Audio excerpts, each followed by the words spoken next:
ग्रंथ जाते मिले समाज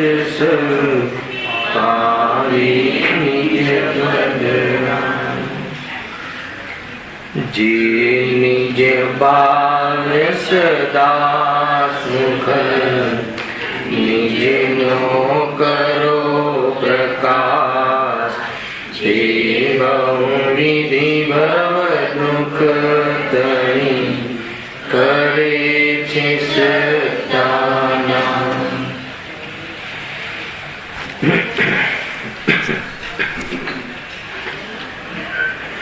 आज श्री मोक्ष मार्ग प्रकाशक ग्रंथ से तीजा अधिकार पर આપણે સ્વાધ્યાય ચાલી રહ્યો છે।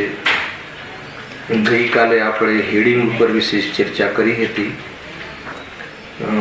દર્શન મોહના ઉદયથી થતું દુઃખ અને તેના ઉપાયોનું જૂઠાપણ। કુલ મળીને જે વિષય ચાલે છે કે સંસાર વ્યવસ્થામાં જે પણ કોઈ પરિસ્થિતિ સંસાર અવસ્થામાં કર્મના ઉદયને આધીન થતી હોય છે એમાં જીવ દુઃખી થાય છે। આ અધિકાર સંસાર અવસ્થાની વાત નથી બતાવતું, પણ એ સંસાર અવસ્થામાં જીવ દુઃખી થાય છે, ખેદ ખિન્ન થાય છે, ભયભીત રહે છે, એની ચર્ચા છે। याने एक प्रकार थी आपने ये प्रमाणित करावे से कि जो ये अवस्थाओं में तू दुखी थाय छे अने पाछो तू एना जे उपायो करे छे पण जूठा छे एम कही अने आपने साचा उपायो तरफनी प्रेरणा करावानो अहींया उद्देश्य छे। कुल मिलीने जे संसार अवस्था वारंवार આપણે કહીએ છીએ તો સંસાર અવસ્થા કોને કહે છે?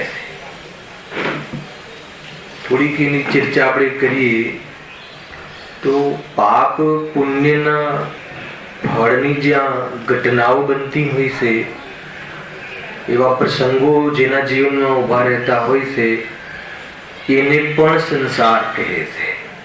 પણ શબ્દ વાપરી પ્રભુ એટલે બહારના નિમિત્તની પ્રધાનતાથી સંસારની આવી ચર્ચા હોય છે। ફરીથી પાપ પુણ્યના ઉદયના પ્રસંગો જ્યાં સુધી બનતા રહે ત્યાં સુધી સંસાર ઉભો છે એમ કહેવાય છે। કઈ પ્રકારે સંસારની ડેફિનેશન છે? આ બહારની ઓરથી એક ડેફિનેશન છે, એને લઈને स्थूल अपेक्षाए अरिहंत परमात्मा ने पण ज्यां सुधी पुण्यना उदयना प्रसंगो समुषण आदि रहे थे त्यां सुधी हजू मार्गमां से मोक्ष नामना तत्व ने प्राप्त पूर्णते रूपे थया नथी कहता, त्यां सुधी संसार कह्यो। परंतु ते संसार कोई दुखनी प्रधानताथी नहीं, त्या तो सुख तो पुण्य है, परंतु पुण्य नो उदय है ने हजू कर्म नो फल आने पण एक संसार कहे छे। बीजू के अघाती कर्म न कर्म ने ओरथी कहीए तो ये तो अघाती कर्म नी बात थी, पण घाती कर्म ना उदय में जीवनी जे पर्याय में संसार नी बात छे। अहीं घाती कर्मनी વાત ચાલે। દર્શન મોહની કર્મના ઉદયમાં કેવી અવસ્થા થાય છે જીવનીની ચર્ચા છે અને એવી અવસ્થા થાય છે એ કોઈ મહત્વની વાત નથી, એમાં જીવ દુઃખી થાય છે, વાત એની છે। તો પર્યાયની અંદર જ્યાં સુધી રાગાદી ભાવ રહે ત્યાં સુધી ખરેખર પરમાર્થી સંસાર એને કહે છે. પેલો સંસાર વ્યવહારથી કહે છે. પણ પાપ પુણ્યના ઉદયમાં જોડાય, પાપ પુણ્યના ઉદયમાં જોડાય અને એમાં કોઈ કલ્પનાઓ કરી અને પર્યાયની અંદર રાગ દ્વેષ ઉત્પન્ન થાય છે, એ ખરેખર પરમાર્થી સંસાર છે. હવે એમાં પણ ભેદ કરીએ કે પર્યાયની અંદર, જીવની પર્યાયની અંદર જે વિપરીતતા છે એ અનંત સંસાર છે. અને જે કોઈ જીવને પર્યાયની અંદર વિપરીતતા નથી, એટલે દર્શન મોહ નથી, દર્શન મોહ રહિતનો રાગ રહે છે, એને અલ્પ સંસાર કહે. એટલે જ્ઞાનીઓને અલ્પ સંસાર છે, અજ્ઞાનીઓને દીર્ઘ સંસાર છે, અનંત સંસાર છે. કેવલ જ્ઞાનીને આરોપિત સંસાર છે અર્યંતને, અને સિદ્ધ ભગવાન સંપૂર્ણ સંસારથી રહિત છે. સમજમાં આવે છે કે નહીં? આખું વિઝન સાહેબભાઈ બહુ વિચાર કરવા યોગ્ય છે. આ અહીંયાથી ચાલે છે વાત આજે અનંત સંસાર. અનંત સંસાર એ અનંત દુઃખનું કારણ, જે મિથ્યાત્વ અનંત સંસાર. તત્વોની ઓછી સંસાર અવસ્થાનો બોધ કરીએ તો પર્યાયની અંદર જે આશ્રવણ તત્વ છે એ સંસાર તત્વ છે. સંસાર તત્વ છે. આશ્રવણ જ્યાં સુધી રહે ત્યાં સુધી સંસાર તત્વ છે. તો આ રીતે એક સંસાર તત્વની વિવક્ષા થઈ. જે અંતમાં વાત કહી ને ફૂલભાઈ પકડમાં આવે છે વાત. આટલો પ્રમેય થયો બરાબર મિલિંદમાં રાખજો. કે કઈ પ્રકારથી, અનેક પ્રકારથી વિવક્ષાઓ આવે છે. ચાર ગતિનું પરિભ્રમણ રહે ત્યાં સુધી સંસાર છે. હવે તો ગતિની હોવાથી પણ ચાર ગતિના પરિભ્રમણનો જે ભાવ છે એ ખરેખર સંસાર છે. ખ્યાલ આવે? એ સંબંધી રાગ છે એ સંસાર છે. પંચ પરાવર્તનને સંસાર કહે છે. કઈ પ્રકારથી તમને ડેફિનેશન મળશે? પૂતગલ, પંચ પૂતગલ પરાવર્તન જે કરે છે, એટલે પૂતગલને ચાહે છે અને એ પૂતગલો માટે, એને પોતાના કરવા માટે પરની એ આખી લાઈફ ટાઈમ અનાદિથી જે પરિણમન કરે છે, અનાદિથી જે પ્રવર્તન કરે છે, દેશ વિદેશ જાય છે. દેશ વિદેશ જાય છે કે સ્વર્ગ નર્ક જાય છે, ચાર ગતિઓમાં ફરે છે.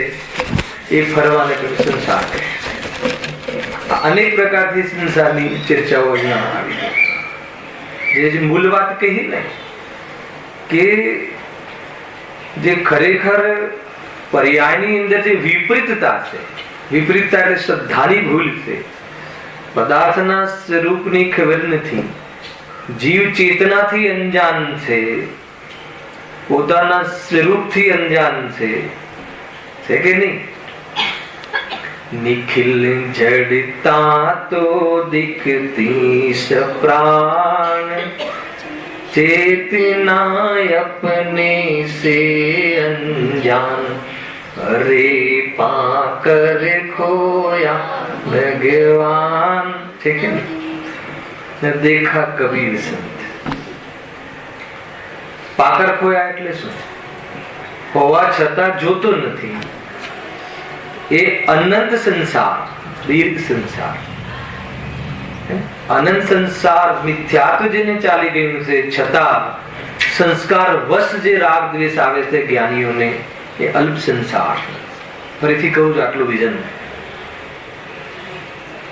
અને જેને પૂર્વમાં કરેલા પુણ્યના ફળ બાકી રહ્યા છે એવા અર્યંત પરમાત્માને ઔપચારિક ઉપચારથી સંસાર, અને આવો ઉપચાર પણ જેને મટી ગયો છે, પાપ પુણ્યના ફળ મટી ગયા, સર્વ કર્મથી રહિત થઈ ગયા, એવા સિદ્ધ ભગવાનને સંસારમાં ભાવ વર્તે છે. આટલે સુધી આવતી વાત છે. એમાં આપણે કયા સંસારમાં છીએ? દીર્ઘ સંસારમાં છીએ કે અલ્પ સંસારમાં છીએ? બાકીની વાત અર્યંત તો છીએ નહીં. ખ્યાલ આવે? સિદ્ધ સ્વભાવ રૂપે તો છીએ પણ સિદ્ધ તો છીએ નહીં. તો આપણે કયો સંસાર છે? અનંત સંસાર.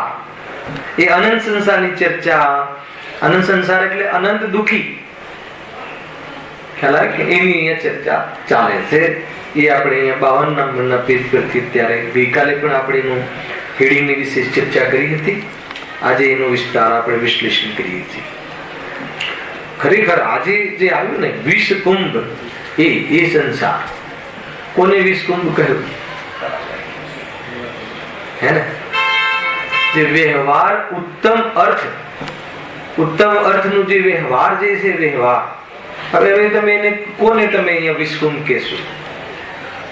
ઉત્તમ અર્થ રૂપ ધર્મ ધ્યાન, બીજો એક શબ્દ હતો ઉત્તમ અર્થ રૂપ પ્રતિક્રમણ.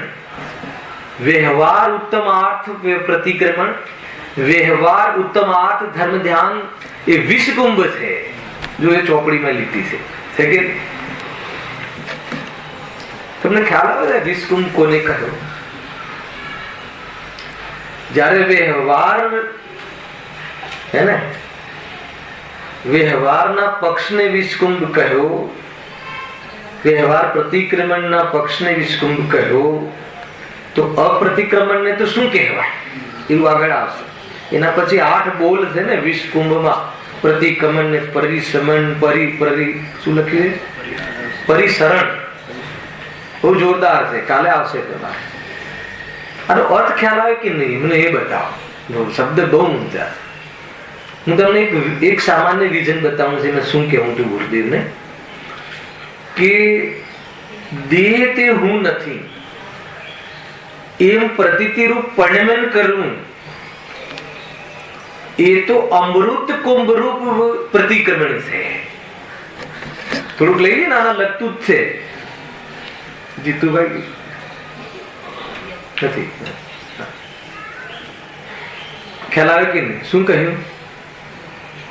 પરિણમન જે છે ને, કહ્યું શબ્દ બોલ્યા, આ પરિણમન થઈ જવું. પરિણમન થઈ જવું એટલે શું?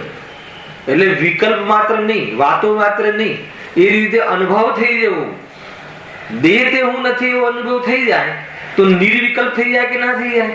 નિરાકુલ થઈ જાય કે ના થઈ જાય? તો એને તો કે ઉત્કૃષ્ટ પ્રતિક્રમણ, ઉત્કૃષ્ટ ધર્મ ધ્યાન કહેવાય.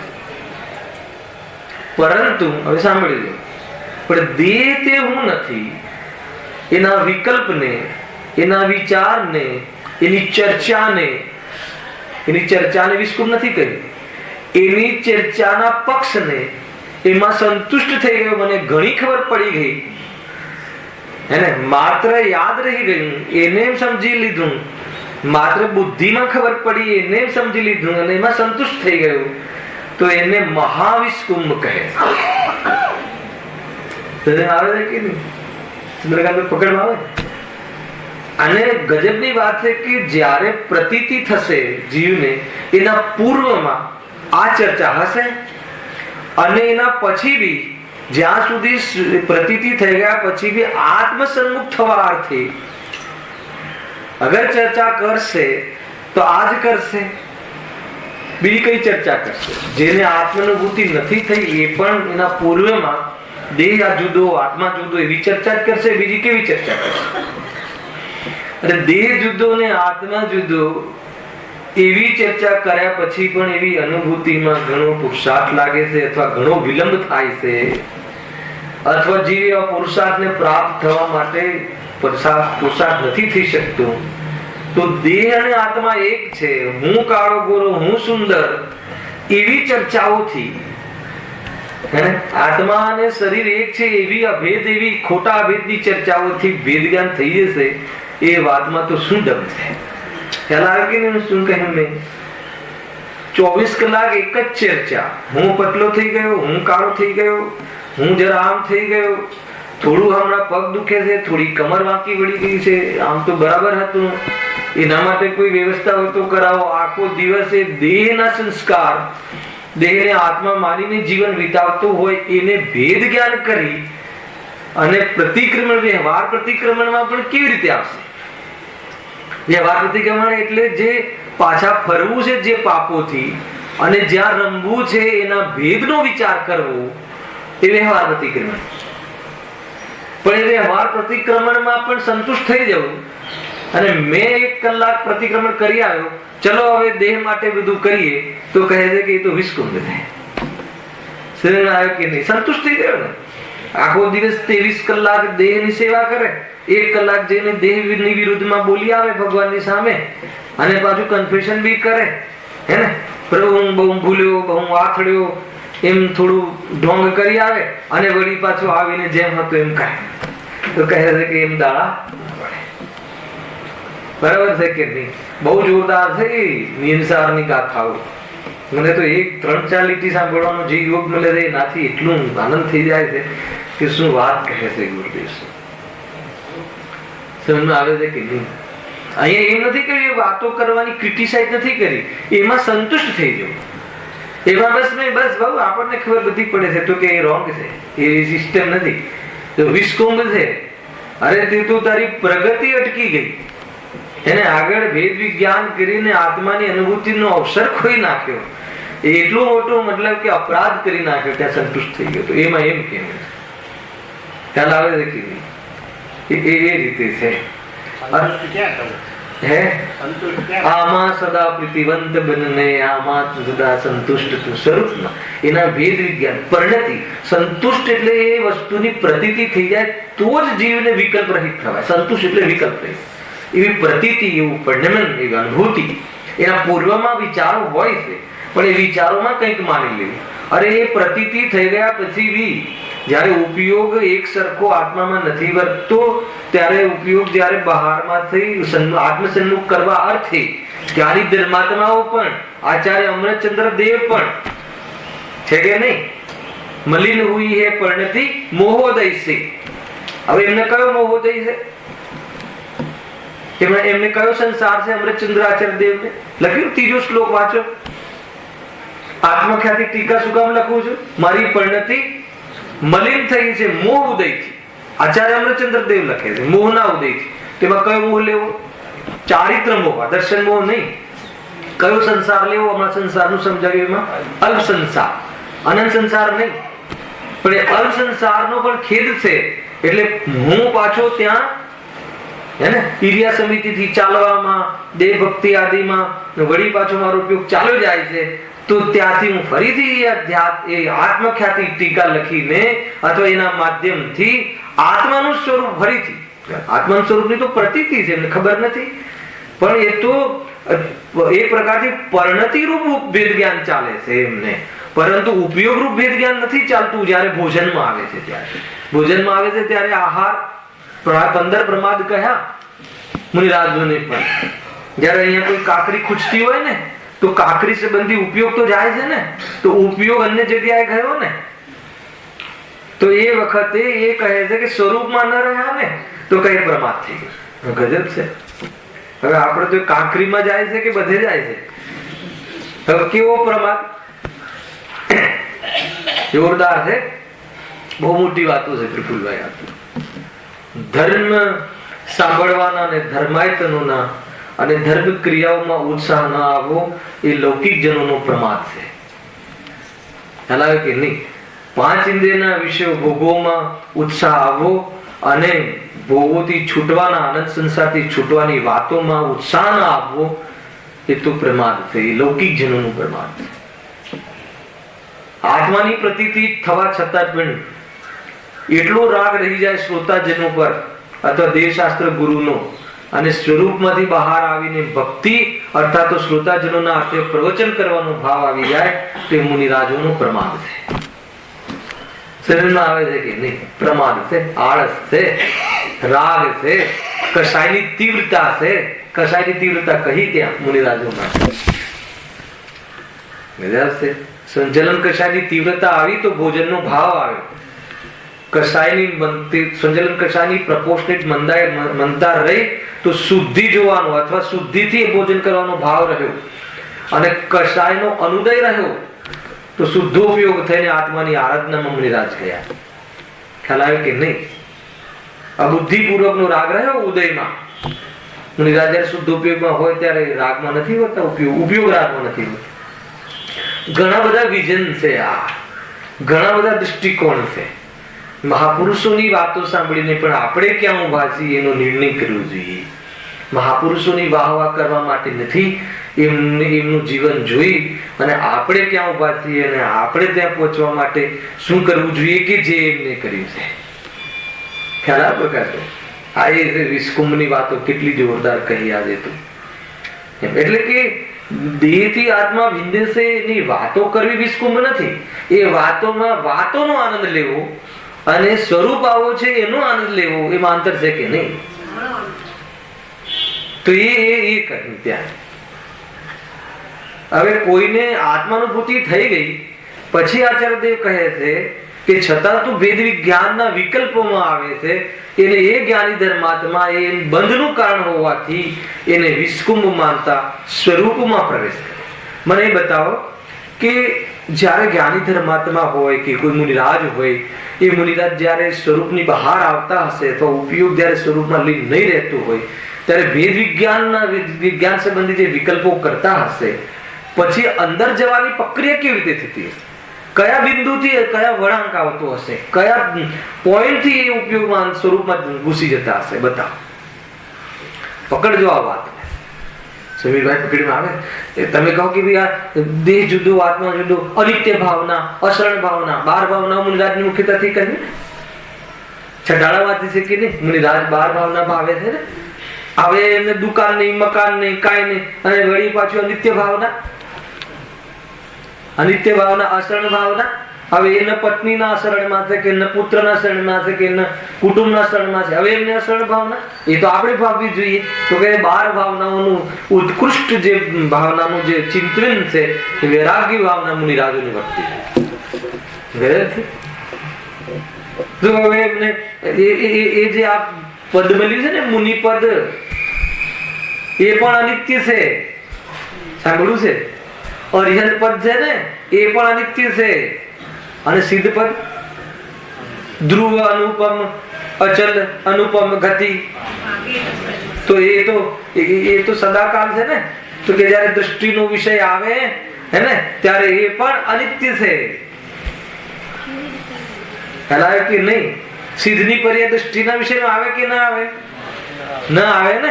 સિદ્ધ સ્વભાવ દૃષ્ટિનો વિષય છે, એ તો પ્રગટ કરવાનું ઉપાદેય છે, પરંતુ આશ્રય રૂપ ઉપાદેય તો સિદ્ધ અવસ્થા પણ એ અનિત્ય છે. એટલે એમને સિદ્ધ અવસ્થાનો પણ મોહ નહીં. તો પછી એમને જે વિકલ્પો આવે છે, એમને જે બહારના પદ આવે છે એમાં રંજાયમાન ન થઈ જાય એટલા માટે પ્રભુ નિત્ય તો એ ત્રિકાલ સ્વભાવ છે, એમાં નિત્ય ભાવનામાં બહુ ઉત્કૃષ્ટ ભાવનાઓ છે. આ ખાલી 12 ભાવનાનું આપણે એક મોસમ ચલાવ્યો ને 1 મહિનો, તો એમાં જેટલા વ્યૂ છે ને એ વ્યૂ થી ખબર પડે કે કયા કયા લેવલમાં, કયા કયા સ્તરમાં આના ભેદ જ્ઞાનના પ્રમેયો કેવી રીતે બને છે, અને શ્રાવકો અને મુનિરાજો અને જે અલ્પજ્ઞો કેવી રીતે આના માધ્યમથી સ્વરૂપમાં જઈ અને ઠરે છે, એવી ચર્ચાઓ. બહુ સુંદર ચર્ચાઓ છે. આપણે ભણી લઈએ, પાઠ કરી લઈએ, બહુ કઠિન કામ છે ભાઈ. એને જો આપણે વાત તો બીજી ચડી નહીં, પણ હવે ઠીક છે. જે 10 લક્ષણ પર્વ હોય છે ને, 10 લક્ષણ પર્વમાં તમે આપણે બધા શું કરીએ છીએ? પ્રતિક્રમણ કરીએ છીએ. એને કયો કુંભ કહેવાય? પ્રતિક્રમણ ચંદ્રકાંતભાઈ જાહેર કર્યો છે કે નહીં? 7 થી 8 કે 7 થી 7.5 પ્રતિક્રમણ. એ પ્રતિક્રમણ નથી, પ્રતિક્રમણનો પાઠ છે. પહેલા તો સમજો, પ્રતિક્રમણ સામૂહિક ક્રિયા નથી, પ્રતિક્રમણ વ્યક્તિગત ક્રિયા છે. કે પાપ વ્યક્તિગત હોય છે અને એનાથી પાછા ફરવાનો પુરુષાર્થ વ્યક્તિગત. પાપ કેવી રીતે? તો બધા સામૂહિક પાપ હોય છે, દરેકને પોતપોતાના પાપ હોય. તમારા પાપ અલગ, મારું પાપ અલગ, એમનું પાપ અલગ. એ સામાન્ય પ્રશ્ન છે. પાપ તો વ્યક્તિગત જ હોય છે ને, કે આપણે એક સાથે બધા પાપ, તમારા પાપ, અહીંયા બધાના પાપ પરિણામ જુદા જુદા છે કે નહીં? પુણ્ય પરિણામ જુદા છે કે નહીં? વસ્તુગત પણ નથી, વ્યક્તિગત છે. પાપ પરિણામ વ્યક્તિગત છે. તો પછી હવે તમને જેટલો રાગ છે, રાગ પાપ કહો કે રાગ કહો, તો જેટલો રાગ છે એ અનુસાર તમારો પુરુષાર્થ અલગ અલગ હોય ને. પ્રતિક્રમણ એ રીતે છે. તો પ્રતિક્રમણ તો એ શું છે? તો પ્રતિક્રમણનો પાઠ છે. આપણે ભેગા થઈને એક પાઠ કરીએ છીએ કે જેથી એનાથી એક આપણને આ વસ્તુ અહીંયા જીનાગમમાં છે એનો બોધ કરાવવા. હવે સાંભળજો થોડું પોઈન્ટ. એ પ્રતિક્રમણની પ્રથાને વિસ્કુંભ કર્યો છે. એને પ્રથા માની અને એમાં તમે જો એક દિવસ પ્રતિક્રમણની જગ્યાએ પ્રોગ્રામ બીજો ગોઠવી દેજો. તમારી પાસે મતલબ કે એટલા મતલબ કે ચિઠ્ઠીઓ આવી જશે, જીવને એમ થશે કે કેમ. હવે માન લો ક્યારેક તમારે પ્રતિક્રમણ હોય ને તો એ વખતે પ્રતિક્રમણ સંબંધી ચર્ચા રાખી છે, એમ લખજો બોર્ડ પર કે પ્રતિક્રમણ નથી આજે, અને પ્રતિક્રમણ ઉપર અશ્વિનભાઈનું પ્રવચન છે, ખાલી એટલું લખજો. તમારી પાસે એટલા બધા મતલબ કમ્પ્લેન આવી જશે કે એની પ્રતિક્રમણ તો જોઈએ છે. બહુ કઠિન પડે, તમે આમથી આમ તમે પ્રથાને નહીં હલાવી શકો, બહુ કઠિન હલાવે. તો એ પ્રતિક્રમણના પાઠ સાથે મિથ્યાત્વ જોડાયેલું નથી, એ તમારી જે વૃત્તિ છે ને આપણી એ મિથ્યાત્વ. કે પાઠ તો પરદ્રવ્ય છે, પણ એના વિશે જે ધારણા છે ને, એના વિશે જે આપણી કન્સેપ્ટ છે ને, એના પ્રત્યે જે કોમ્પ્લેક્સ છે ને, એ મિથ્યાત્વ. સમજમાં આવે છે કે શું કરીને આવ્યા, પ્રતિક્રમણ કે મિથ્યાત્વ? બહુ ભારે છે, બહુ ભારે ભાઈ. ધર્મક્ષેત્રમાં આપણને એમ લાગતું હોય કે આપણે અમૃતનું સેવન કરીએ છીએ, પણ જો સમજણ ખોટી હોય તો જીવ ત્યાં પણ જહરનું સેવન ખુશ થઈને કરીને આવે છે.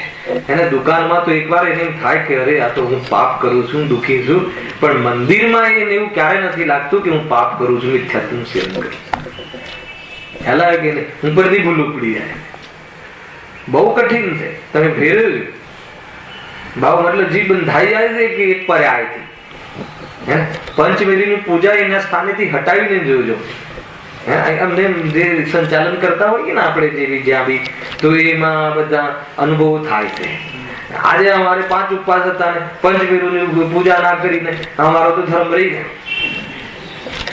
પરેશાન હું કહું છું કે એ વખતે શ્રી મંદિર ભગવાનની પૂજન કરી તો એમાં બધું આવ્યું કે ના આવી ગયું? જે પણ કોઈ પૂજા એક વ્યવસ્થાના અર્થે આપણે સામૂહિક પૂજનની અંદર એક વ્યવસ્થા ભલે બનાવીએ છીએ, પણ એનો આગ્રહ જે છે, અને એ આગ્રહમાં એની જે વૃત્તિ એ છે કે આ ના થયું તો મારું વ્રત રહી ગયું, તો કહે છે કે વ્રતને બહારની ક્રિયાને શું મતલબ છે? કે શાયની મર્યાદાનું નામ વ્રત છે. એટલે ઘણી બધી વાતો છે. આ બધું મિથ્યાત્વના પાઠની અંતર્ગત છે ઓલરેડી, એટલે કોઈ વિષયાંતર નથી, પરંતુ ચાલતા વિષયને કેવી રીતે એમાં શું કહેવું છે, વિષકુંભ કહીને શું કહેવું છે, તો એ છે. ખ્યાલ આવે છે કે નહીં? અને ઘણી વખત એ તો એક પ્રકારથી જીવોને જોડવા માટેનું એક આપણે સામૂહિક આયોજન કરીએ છીએ, એમાં કોઈ દોષ છે એવી મારી કોઈ કોમેન્ટ્સ નથી. એ તો આપણે એને સામૂહિક સ્તર પર જે આખા વર્ષ દરમિયાન એવા ભોળા જીવો નથી પધારતા, તો કમસે કમ એ બાને આવીને અહીંયા રિયલાઇઝ કરે કે અરે આ પણ એક મહાન વાત છે, અને એ અર્થે આપણે જે સામૂહિક આયોજન કરતા હોઈએ છીએ એમાં કઈ ભૂલ નથી ભાઈ. અને ભાવનાની એ મુખ્યતા એ છે, પરંતુ કોઈ ઘણીવાર એવું બધી ક્રિયાઓ છેલ્લા 20-25 વર્ષથી એવી રીતે પરિણમી કે કાપલીઓ રાખીએ, કાપલીમાં 4 વાક્ય પ્રફુલભાઈ બોલે, 4 વાક્ય સમીરભાઈ, પછી 4 વાક્ય હર્ષદભાઈ બોલે, એમ કરીને પાઠ આપણે જે પૂરું ગમે એમ કરીને કરી નાખતા હોઈએ છીએ, પરંતુ એમનું મર્મ શું છે, પ્રતિક્રમણ શું છે. એને હું તો ઘણીવાર એમ વિચારું કે સાંજના એક પ્રવચનોમાં થોડો આ બી પોષણ રાખવું જોઈએ. જે બી વક્તા આવે એને કોઈ પ્રતિક્રમણના પાઠ તો કરીએ છીએ, પણ 15 મિનિટ એના વિશે પણ તમે તો એના પ્રતિક્રમણ કરતા સમયે તમારું એની સાથે લિંક બનશે, એના વાક્યોના વાચ્યમાં તમારો ઉપયોગ લાગશે, અને એની સાથે કદાચ વાચ્યની સાથે પોતાના સ્વરૂપનું જોડાણ થઈ ગયું તો સાચું પ્રતિક્રમણ થઈ જશે, કે જેને અમૃત કુંભ કહેવાય છે. હલાય કે નહીં? ઘણી બધી વાતો એના કન્સેપ્ટ છે. તો ઘણી વખતે ક્રિયાઓ બદલવાની જરૂર નથી, ક્રિયાઓ પાછળના સંદેશ, ક્રિયાઓ પાછળના ઉદ્દેશ, ક્રિયાઓ પાછળના એના બોધ કરાવવાની જરૂર છે. ક્રિયા તો ક્રિયા તો બરાબર છે, એમાં કઈ ખોટું થોડી છે, પણ એની પાછળનું જે વ્યૂહ છે એ વ્યૂહની ખબર હોવાના કારણે જીવામાં ખોટી રીતે મિથ્યાત્વનું સેવન કરીને જાય છે. બહુ જરૂરી છે, આ બહુ જરૂરી છે. અને ઘણી વખત એવું લાગે ને કે ભાઈ આ પ્રભાવના તો જે ગુરુદેવના સમયમાં થઈને એનાથી ડબલ થવી જોઈએ.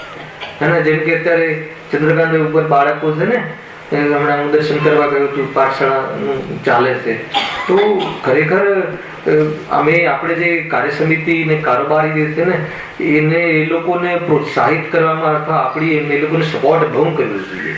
બાળકોની સંખ્યા ઘટવી ના જોઈએ. ખ્યાલ આવે છે? બહુ મતલબ કે સમાજ માટે આ મહત્વનો પ્રશ્ન છે કે ભાઈ કેમ ઘટે બાળકોની સંખ્યા. બહેનો કેટલો પ્રયાસ કરી રહી છે પણ ત્યાં ભાઈઓની કોઈ સપોર્ટ, એક કાર્ય સમિતિ હોવી જોઈએ.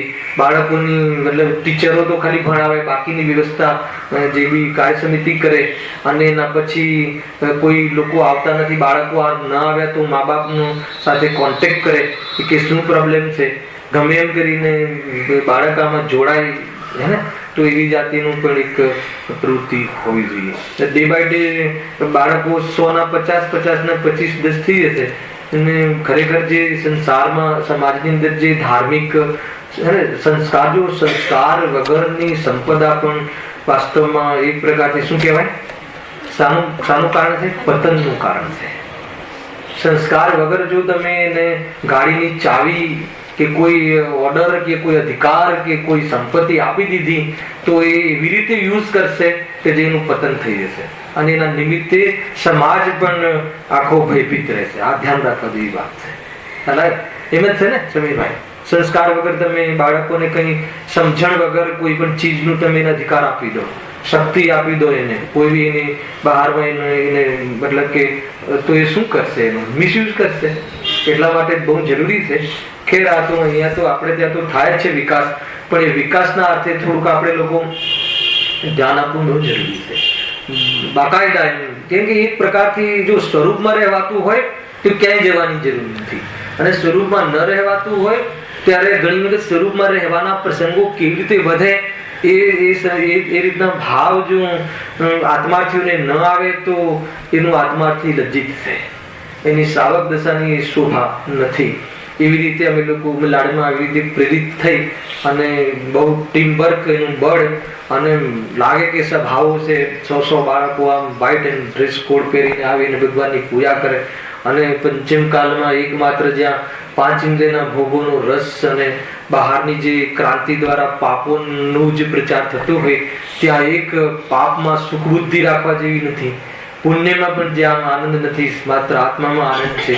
એવી વાત તીર્થંકરોએ કહેલી, ઉપદેશેલી, ગુરુદેવે અહીંયા આપણને બરાબર સમજાયેલી વાત અગર જો એ પ્રચાર કરવાની ભાવના ન આવે તો કહે છે કે આત્મા તને ગમતો હોય એ વાતમાં દમ નથી.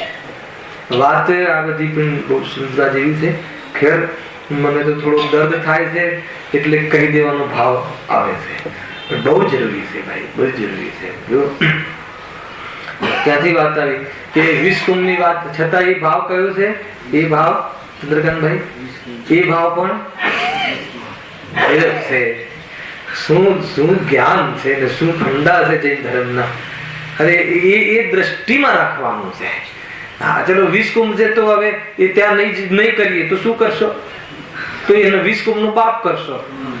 એ તો સ્વરૂપમાં જવાની પ્રેરણા અર્થે અને આ ભાવમાં કોઈ તને ગૌરવ ના આવી જાય, અભિમાન ના ચડી જાય એ અર્થે આને 20 કુંભ કહી અને એના તરફની દ્રષ્ટિ અર્થાત તો એ સ્વભાવમાં સંમિલિત નહીં કરવાના અર્થે આ પ્રકારનું નિરૂપણ છે. પરંતુ એના ક્રમમાં એ પણ ન આવે તો વાત ક્યાં રહી? બધું એકદમ બેલેન્સ ચિંતન હોવું જોઈએ. નહીં તો તમે જે હમણાં 20 કુંભ કહ્યું વળી પાછી એનું પ્રેરણા આપી અને પ્રેરણા કરીને પછી પાછા કહો છો કે 20 કુંભ છે, તો ખરેખર છે શું? સમજવા આવે છે કે નહીં? દરેક વસ્તુ સમજવા જેવી છે. કોઈ પણ જગ્યાએ અટકવાની વાત નથી. ક્રમમાં જે સ્ટેશનો આવતા હોય છે એનો નિષેધ પણ નથી. અને સ્વરૂપના સંચેતન સિવાય બીજો કોઈ ઉપદેશ જૈન ધર્મનો નથી. સમજમાં આવે છે કે અરે એ કરવામાં પણ આપણા અંદરના પરિણામો વધે છે ને, આપણને આત્મા તરફની સન્મુખતા દર્શન કરવાના પ્રેરણા વધતી હોય છે ને, એ મુખ્ય છે. એમ છે. હવે વિષયનો પ્રારંભ કરીએ તો જેવી આપણી પાસે 20-25 મિનિટ છે. જો દર્શન મોહના ઉદયથી મિથ્યા દર્શન થાય છે. આ લીટી ચાલી ગઈ હતી ગઈકાલે. મિથ્યા દર્શન અહીંયા કયા કર્મની વાત છે? દર્શન મોહનીય કર્મના ઉદયમાં શું થાય છે? એક, અને એ થવાથી આત્મા દુખી થાય છે. બે. ફરીથી દર્શન મોહ કર્મ છે. દર્શન મોહનીય કર્મ છે. મોહનીય કર્મની એક પ્રકૃતિ છે જે સ્વયં જીવે બાંધી છે. એના ઉદયમાં જીવને મિથ્યા દર્શન થાય છે. કોનું મિથ્યા દર્શન? મિથ્યા દર્શન, મિથ્યા વત્તા દર્શન, ખોટું દર્શન. તો કોનું ખોટું દર્શન? જે પણ 6 દ્રવ્ય છે અને સ્વયં આત્મા છે એ સંબંધી એને ખોટી ધારણા ચાલે છે. એ સંબંધી એના ફંડામેન્ટલ, એ સંબંધી એના સ્વરૂપ સંબંધી એની ખોટી માન્યતા ચાલે છે, એને મિથ્યા દર્શન કહે છે. એટલું સમજમાં આવ્યું કે નહીં? એ જ મિથ્યા દર્શન છે. તો એનાથી પ્રોબ્લેમ શું છે? ખ્યાલ આવે કે નહીં? તો એનાથી દુઃખી થાય છે. આ એ અધિકાર છે. આ મિથ્યા દર્શનમાં આમ થાય છે ત્યાં સુધી તો બરાબર છે કે મિથ્યા દર્શનમાં બીજું શું થાય? મિથ્યા દર્શનમાં એ થાય કે ભાઈ જે વસ્તુ જેવી છે એવી ન માને. એ લખ્યું છે જે વડે જેવું તેને શ્રદ્ધા છે તેવું પદાર્થ સ્વરૂપ નથી, અથવા જે માને છે એવું પદાર્થનું સ્વરૂપ નથી, અર્થાત તો પદાર્થનું જેવું સ્વરૂપ છે એવું એ માનતો નથી. બે એક જ વાત છે ને. કેવું છે પદાર્થનું સ્વરૂપ કે જે માનતો નથી, અથવા એ જે માને છે પણ કેવું એ વસ્તુનું સ્વરૂપ નથી? આ રીતના પ્રશ્નો મૂકો તો તમને એનો જવાબ મળશે. ટૂંકમાં આ વાત રિલેશન સુખ દુઃખ થી છે. એટલે કે જે સુખના કારણો માને છે, સાંભળ્યું બરાબર, 7 તત્વ છે આ લીટીમાં. જે ફરીથી કે જે પર છે એને સ્વ માને છે, અને જે સ્વ છે એને પર માને છે. ખ્યાલ આવે કે નહીં? અથવા જે પોતાની ચીજ છે એને પરાઈ માને છે, અને જે પરાઈ ચીજ છે એને પોતાની માને છે. આવી જેની વૃત્તિ હોય, આવી જેની પ્રવૃત્તિ હોય એને શું કહે છે? મિથ્યા દર્શન. બરાબર છે? એમાં કયા તત્વ સંબંધી એને ખ્યાલ નથી? જીવ અને અજીવ તત્વ. પછી સુખના કારણો જે હોય છે એને દુઃખના કારણો માને છે, અને દુઃખના કારણો જે છે એને સુખના કારણો માને છે. આમાં કયા તત્વ આવે? બાકીના 5 આવ્યા: આશ્રવ, બંધ, સંબંધ, નિજરા અને મોક્ષ. 7 તત્વ સંબંધી ભૂલ, એનું નામ મિથ્યા દર્શન. હવે સુખના કારણો, દુઃખના કારણો. હવે આશ્રવ બંધ સુખના કારણ છે કે દુઃખના કારણ? તો આપણે શું માનીએ છીએ? તમને શબ્દમાં ભાવ વાસન નહીં થાય, તમને એનું વિશ્લેષણ એક્સપ્લેન કરવું પડે છે આપણે. હાલા, આશ્રવ અને બંધ. આશ્રવ એટલે રાગદ્વેષ, મિથ્યાત્વ, અવિરતિ, પ્રમાદ, કષાય યોગ. એ 5 આશ્રવના ભેદ છે. તો એ દુઃખના કારણ છે. પરદ્રવ્ય દુઃખનું કારણ નથી. પરદ્રવ્ય તો દુઃખનું કારણ પણ નથી ને સુખનું કારણ પણ નથી. એને પર કહે છે. અને રાગદ્વેષને પર કેમ કહે છે? કે રાગદ્વેષ છે તો આત્માની પર્યાયની પ્રોડક્ટ, પરંતુ એ દુઃખ દેતો હોવાના કારણે, એ દુઃખનું કારણ હોવાના કારણે એ પણ પર છે. શું કામ સંબંધ રાખવું? જે મને દુઃખ, જે દીકરો મારા ભલે આપણી કુખેથી જન્મ્યો હોય પરંતુ આપણને તકલીફ આપતો હોય તો આપણે શું કહીએ છીએ? એ દીકરો મારો નથી, મારે કોઈ સંબંધ નથી. કોઈની જોડે લેનદેન કરે તો એ જાણે, હું નહીં જાણું. એટલું બધું કેમ પરાઈ કરી નાખ્યું? તો એ છે આ રાગદ્વેષ, આશ્રવ બંધ. અને આપણને સુખના કારણ લાગે છે, સ્નેહ સુખનું કારણ લાગે છે. હે ને રાજેશભાઈ, આપણા વચ્ચે સ્નેહ રહેવો એ સુખનું કારણ છે કે દુઃખનું કારણ છે? સત્યમ, છાતી પર હાથ રાખીને બોલો પ્રભુ, સ્નેહ છે કે નહીં પેલા એ કહી દો. શું વાત કરો છો જયેશભાઈ? જયેશભાઈ, સ્નેહ છે કે નહીં? છે જયેશભાઈ બેઠા? સ્નેહ છે કે નહીં? છે. શું કીધું તમે? તો આપણે લોકમાં નથી રહેવું ને. લૌકિક એ તો લોક સંજ્ઞાએ ક્યાં નથી જવાતું? મોક્ષ નથી મળતો ભાઈ. એ લોકમાં રહેવું હોય, સંસારમાં રહેવું હોય, વાત એ નથી કે ન હોય ત્યાં. વાત એ છે કે ત્યાં તો સ્નેહ હોય છે, પરંતુ એ દુઃખનું કારણ છે કે સુખનું કારણ? વાત એ છે. લોકની અંદર એકબીજા પ્રત્યે સ્નેહ ના હોય એવું કેમ બને? પરંતુ એ દુઃખનું કારણ છે કે સુખનું કારણ છે? હા, ચંદ્રકાંતભાઈ, તમારા પ્રત્યે મને પ્રેમ છે, એ તો મને દુઃખ અપાવશે કે સુખ અપાવશે? તરત જ મને ફોન આવે કે ભાઈ એમને પગમાં ઘણી તકલીફ છે, હવે મને પ્રેમ છે તો દુઃખ બધા રાખશે.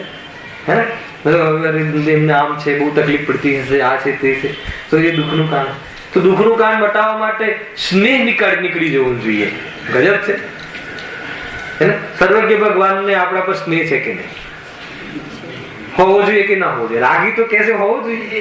ભગવાનને ઘેર બેસાડી દે, દુકાનના સ્થળે બેસાડી દે. હલાવે કે નહીં? વિતરાગીને રાગી બનાવતા કેટલી વાર, પણ બની થોડી જાય, કલ્પનામાં બનાવી દે.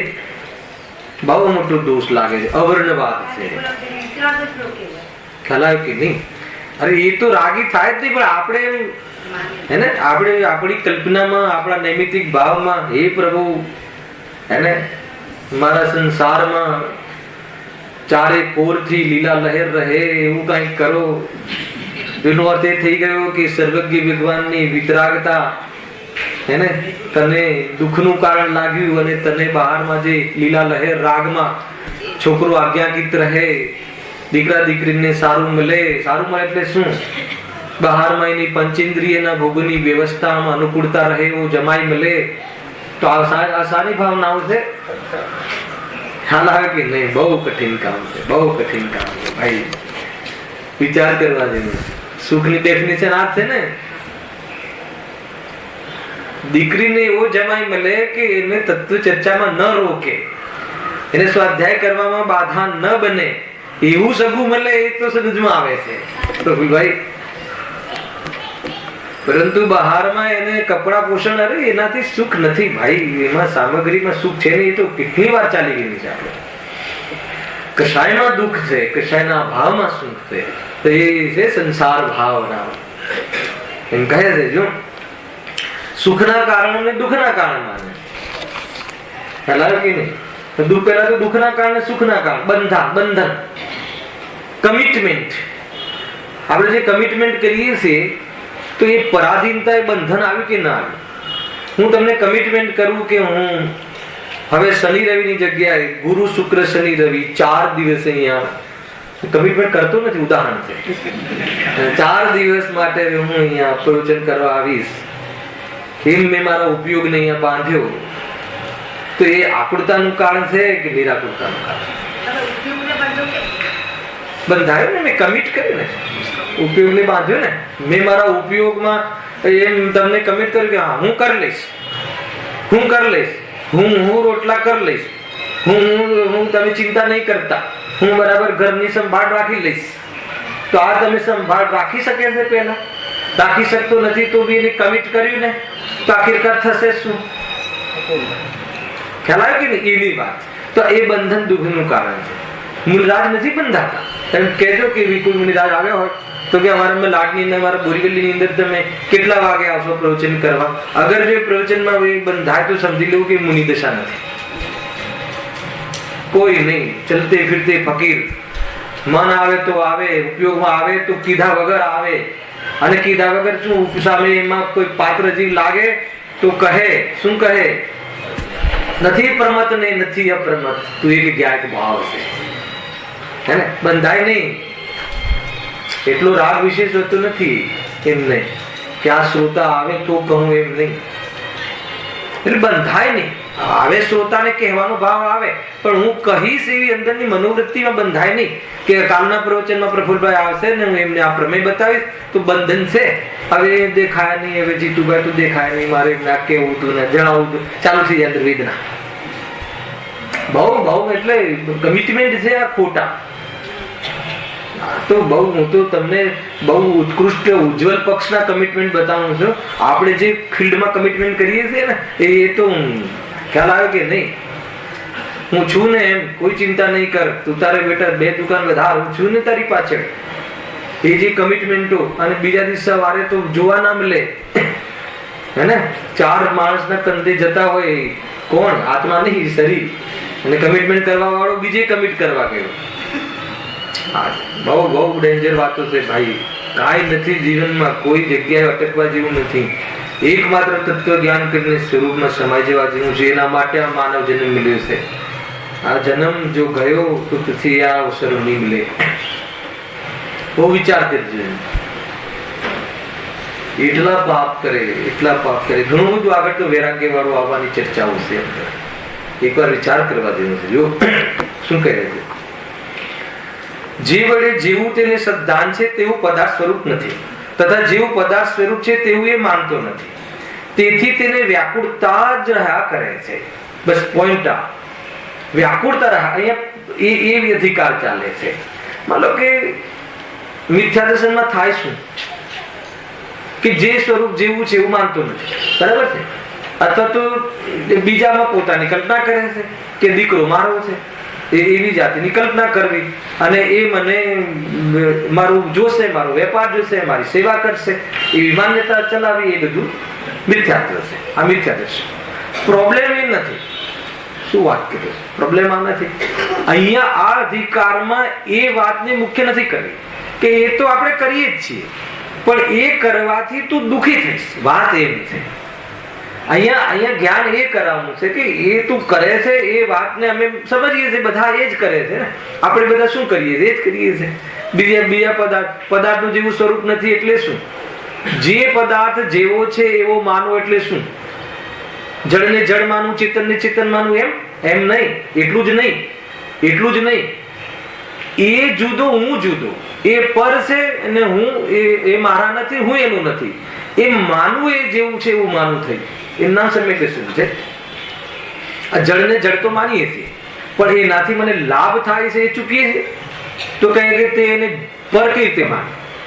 કોઈ એમ કહે કે નહીં, અમે પર માનીએ છીએ, શરીરને થોડી અમે અમારું માનતા હશું, આ મકાનને અમે થોડું અમારું માનતા હશું. કોઈ માને મકાનને? આપણને ખબર જ છે ને આપણું નથી. તો કહે છે કે આપણું ન માનવાનો અર્થ ખબર છે? આપણું પર, એને પર માનવાનો અર્થ ખબર છે?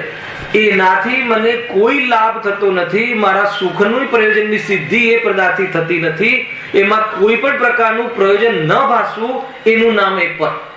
આ પરની વ્યાખ્યા લખી રાખજો હૃદયમાં. પરની શું વ્યાખ્યા કરી? અરે આ તો અન્ય લોકો એ બોલે કે ભાઈ બધા જુદા છે, બધા સ્વાર્થના સગા છે, કોઈ કોઈનું છે નહીં, એ તો બધે ચાલે છે. આ વાતો થોડી આપણે ત્યાં જ ચાલે છે, પણ એનો મર્મ શું છે? એનું વિઝન શું છે? દ્રષ્ટિકોણ શું છે? એને પર માન્યું ક્યારે કહેવાય? પર માન્યું ક્યારે કહેવાય? કે જ્યારે એમાંથી આપણું સુખનું કોઈ પ્રયોજન ભાષિત ના થાય. એકલું સુખનું નહીં, એમાં દુઃખનું પણ પ્રયોજન ભાષિત ના થાય. કેમ કે એ મને દુઃખી કરાવે છે, એ બી એનો જોડે સંબંધ બાંધે, અને એ મને સુખી કરાવે છે, એ બી સંબંધ બાંધે. હાલાકી નહીં, બહુ ડેન્જર વાતો છે કે નહીં? કોઈની જોડે નફરતનો સંબંધ અને કોઈની જોડે પ્રેમનો સંબંધ, પણ બે સંબંધ તો થાય કે નહીં? નફરત પણ એક સંબંધ છે. માનો પ્રફુલ્લ, મને તમારા પ્રત્યે નફરતનો સંબંધ છે, તો નફરતનો સંબંધ છે એટલે કાંઈ કઈ ચેષ્ટાઓ ચાલ્યા કરશે કે નહીં ચાલ્યા કરે? અને કોઈની જોડે પ્રેમનો સંબંધ, તો બી બધી ચેષ્ટાઓ ચાલ્યા રાખશે. તત્વ સૂત્રમાં એક વાત આવી કે સત અને અસતના અવિભાગરૂપ દર્શનથી, સાંભળજો, અર્થાત તો બંને વચ્ચેના ભેદ જ્ઞાનના વિવેકથી શૂન્ય હોવાથી આ જીવ ઉન્મત્ત થયો થકો ચેષ્ટાઓ કરે છે. જોરદાર, મતલબ કે ખ્યાલ આવે કે ના આવ્યો? ઉન્મત્ત એટલે નશામાં, હે ને? નશામાં મારી પાસે 5 કરોડ છે, મારે 5 રૂમનો ફ્લેટ છે, તો કે તને નશો છે, ઉન્મત્ત છે, પાગલ છે, મૂર્ખ છે, એમ કહે. તને સ્વપરનો વિવેક નથી. હવે આપણને જ્યારે કોઈ વેવાય આવે ને આપણે જે વૈભવ બતાવીએ ને, ત્યારે આપણને આ વાત યાદ આવી જોઈએ કે અરે હું તો પાગલ છું, મને પાગલનું સર્ટિફિકેટ છે. આપણે લઈ જઈએ ને, આપણી ઇન્ડસ્ટ્રી બતાવીએ, છોકરી આપવી હોય તો જો તમારી છોકરી દુઃખી નહીં થાય, અમારી પાસે આટલી 100 કરોડની પ્રોપર્ટી છે, ગજબ છે. તમને એમ લાગે, પણ આ વસ્તુ આપણે વિચારી નથી કરતા, આ પ્રતીતિમાં ભણાઈ ગયું અંદરમાં. એને ના, એ તો વેવાય આવ્યા હોય, આપણું સગું થયું હોય તો આપણને એકબીજાનું વૈભવ બતાવવું જોઈએ કે ના બતાવવું જોઈએ? રાજેશભાઈ, તમારે એમાં પ્રસંગો ગયા તો આવો કોઈ પ્રસંગ થયો કે ના થયો? ખ્યાલ આવે છે કે નહીં? બહુ ડેન્જર વાત છે. અંદરમાં એક જાતની ફિલિંગ ચાલે છે કે હું બતાવું. આ જેટલા પણ જે આણું બતાવવાના, આણું પાથરવાના પ્રસંગો શું તમારે છે કે નહીં? અમારું પણ છે, કરીએ તો છે. કોઈ એવું કોઈ સમારી લખ્યા આપ્યું નથી આણું પાથરવું. કેટલા તોલા સોનું આપણે બધા હાર રાખે, આ મામાના ઘરેથી, આના ઘરેથી બતાવે. હવે તું શું વૈભવ બતાવે છે? સાના આણા અને સાના ટાણા શું છે? અરે આ તો મેથુન સંજ્ઞાનો ઉદય આવ્યો છે, બસ. એને જેવી રીતે નિપટે અને એના નિમિત્તથી ધાર્મિક પ્રસંગ કરીને અપટી નાખે, અને આમ છે. છતાં પણ જો એક ક્રાંતિ આવી ગઈ. મને ભાઈ રાજેશભાઈ કોઈ વખાણ કરવા નથી કહેતો, પ્રેરણા આપવા કહું છું. તમારી પત્રિકા વાંચીને ત્યારે મને એટલો હર્ષ થયો કે એક પણ પ્રોગ્રામ રાત્રિનો નહીં, એક પણ પ્રોગ્રામ. બરાબર છે? હા, તો હવે બીજી વાર ભૂલ નહીં કરતા. પણ મને જે ખ્યાલ આવે ને, તમે રિસેપ્શન પર મારી નજર ગઈ તો એ બી તમે દિવસનો કંઈક પ્રોગ્રામ રાખ્યો હતો. તો બહુ સારી વાત છે. ક્રાંતિ આવી જોઈએ કે એવી જ્યાં એ સંધિ કાળમાં વિશેષ જીવોની ઉત્પત્તિ અને થતું હોય ત્યાં જીવો પર કરુણા પણ ન આવે તો ઠીક નથી.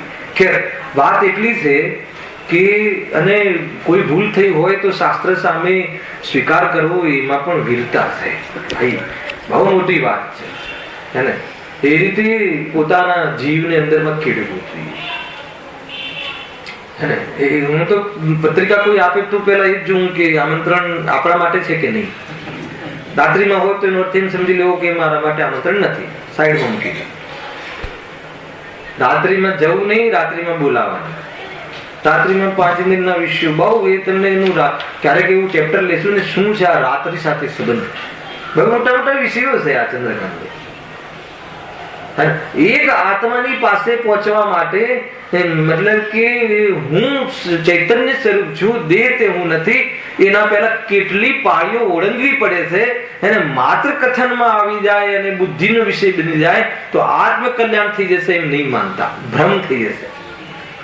એની પાછળ એમ નથી કે એટલું આ પરમાત્મા પદ, ત્રિલોક પૂજ્ય પદ, અને એ કોઈ આમ રસ્તામાં જતા મળી જશે કે ભોગોમાં તો શું ક્યાં છે એમ બોલીને મળી જશે, એમ નહીં.